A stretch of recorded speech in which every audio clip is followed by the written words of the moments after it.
Ashe da rabo mai dabo yana tafiya so miyo a sanna sannu za mu je gari mu shiga inda rai ashe da rabo mai dabo yana tafiya so miyo a sannu za mu je gari mu shiga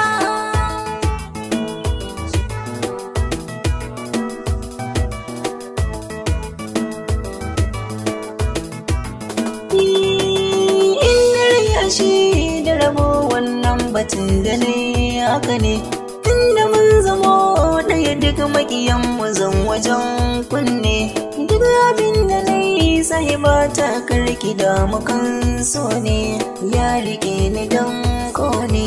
mai kama da tarko ne miyo rabo na so mai suna kar miyo rabo da ziga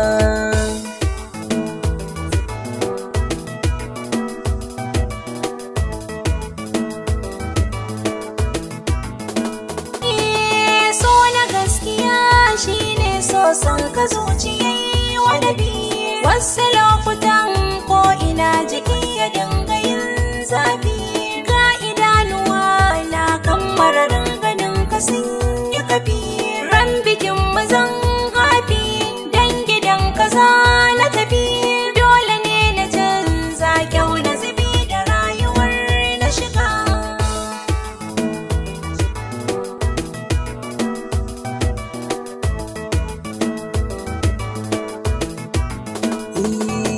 rabo na tafiya yau na zo gane gagari na tarar marmari na kindirmo da nake da kinkimo gurar wani so na matar ko na sakai na don gudun na barar zo mi sha biyu firar so da baki ya furtar min ya lafazi mai daɗi tun da lokaci ya daga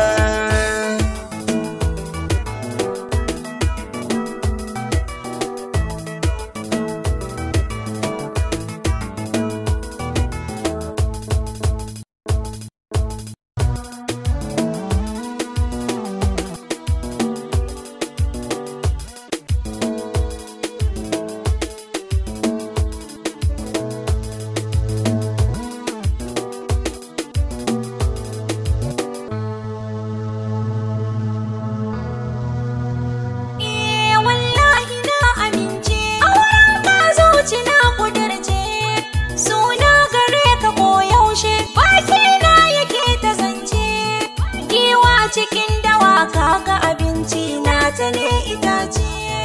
ita zuciya san kashe ta rige take a cikin mutunci ba mu manta alkawar ni da kai kwarai zuci ta amince ka zamto sani na mai mulkin ruhi na dan babu kamar kabuna ba zan dau wani ba kai ba zan dora ma sanwa ko shi mai kawo da yunwa komai in ka umarce ni na yo ban sabawa keke mulkin zuciya ta harshen so kauna ya ki taho mai kyan sura zan fada sirrina tsantsar soyayya ta ki ta zama tsanina kowa ya gyara tun asali an yi barna in na yi maki laifi ya bekar da ki dinga sana farin ciki mai sa shauki da marbushin baki dan kare kai ne ake fita